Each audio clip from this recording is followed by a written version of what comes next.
comes from a rural constituency, Githunguri. We are victims of what we call village fires. Madam Speaker, if you happen to visit my constituency, I have a special room where I have created a store for mattresses, blankets, and foodstuffs. Not because I really would want to do that work as a member of parliament, but because the demand of such cushions keep coming, especially when it is hot, like between December and March. Unfortunately, Madam Speaker, every time we have this kind of incidences, we have very little support coming from the county government, not because they are not equipped to do so, but because there is no training that has been done to the locals to know how they can be able to implement some of the interventions that are required to take care of these kind of incidences. So, Mr. Speaker, when I see a house mandated to make laws, retreat into corners to make professional bodies of such kind of activities and interventions, it really confuses me. I'm not so sure whether this is what the House should be doing, whether we should be debating on how we are going to train our people on how to do first aid services, rescue services, and use digital media and use contemporary ways of fire intervention.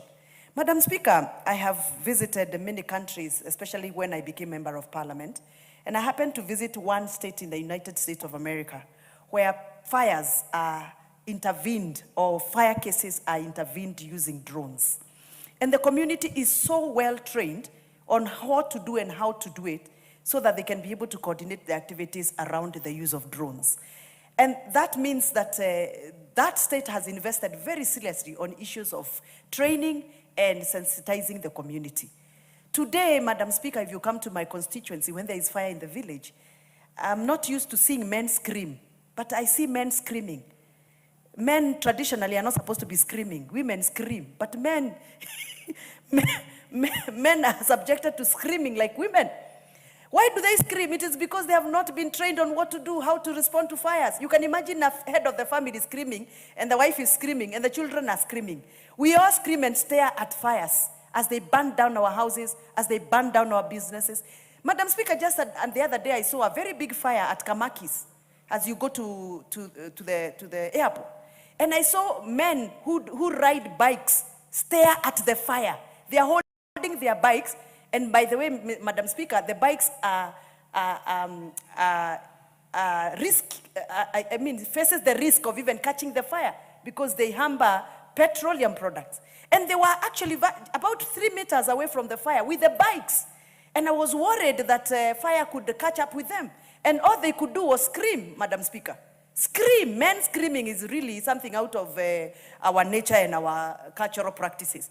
But we have reduced our men to that level because we have refused to train them, to sensitize them, to equip them with the knowledge and the skills that they require. So, Madam Speaker, I'll be very excited if we sat down here and asked about how we are going to make a bill in this House that is going to finance the national government, downscale the fire intervention knowledge and skills and equipment to our villages so that we can be able to stop the damages that the fires are ravaging in our countries. Madam Speaker, as you speak, I would also want to see a bill that is going to talk about compensation. For example, Madam Speaker, the last fires we had in my constituency in a ward called Githiga, we lost 2 children. One was disabled, the other one was an able child.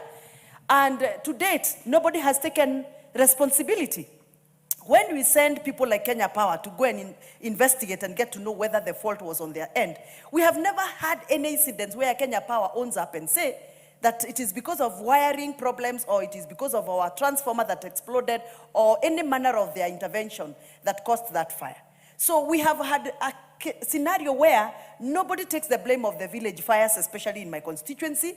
Kenya Power doesn't own up. Just to agree with you on Wamuchomba, yes, it is not Madam. just your constituency. Just today I've lost a child in a place called Kambimuindi in my constituency.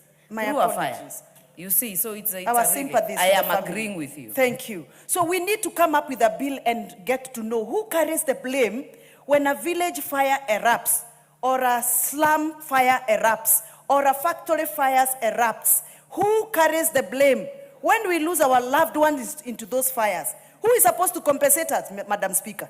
When an elephant gets out of Aberdare ranges, for example, Madam Speaker, and gets into your constituency and maybe causes death, we have a system, a legal system, a policy system that can help that family claim for compensation.